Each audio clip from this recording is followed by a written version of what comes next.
আসসালামু আলাইকুম গাইস, এই যে দেখেন মরিচের ভর্তা বানাইতেছি। দেখছেন এই যে মরিচ টাইলা লইছি, আমার তো আর ফাটা নাই। এই যে দেখেন মরিচ টাইলা লইছি, দেখতে দেখেন কেমনে বানাই। এই দেখেন এই যে মরিচের ভর্তা। মরিচ এদিনকে বাজার করছিলাম, আমি মরিচ আনছি আইনা, তারপরে দিয়ে দিছি। আজকে অনেক মাইয়া আইসে বানাইয়া শুরু করছে এই ভর্তা বানানোর জন্য। এই দেখেন ভর্তা আছে, দেখছেন এই যে রসুন টাইলা লিছি, এই যে রসুন দেখছেন, এই যে পেঁয়াজ, সব কিছু টাইলা লিছি। প্রবাসে থাকলেও সব কিছু আমি বানিয়ে খাইতে পারি, আপনাকে মতন তার ফাটাটা বানিয়ে খাইতে পারি না। ফাটা নাই, ফাটা থাকলে করতে ফাটা নাই। এই দেখেন কত সুন্দর করে ভর্তা বানাইয়া লিছি।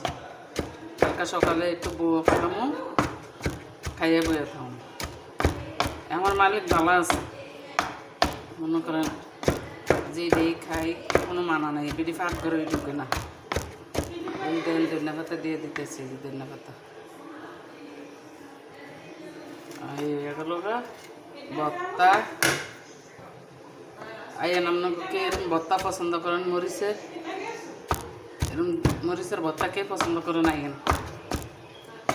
দেশ গ্রামে যে মরিচ উঠাইলে একটা জোড়া মরিচ কুটি কুটি মরিচ হয় না, অনেক এদিনকে গেছি আর বাজারে গেছি আর একটা মরিচ আনছিলাম আইন না, তারপরে এটা থুয়ে দিছিলাম।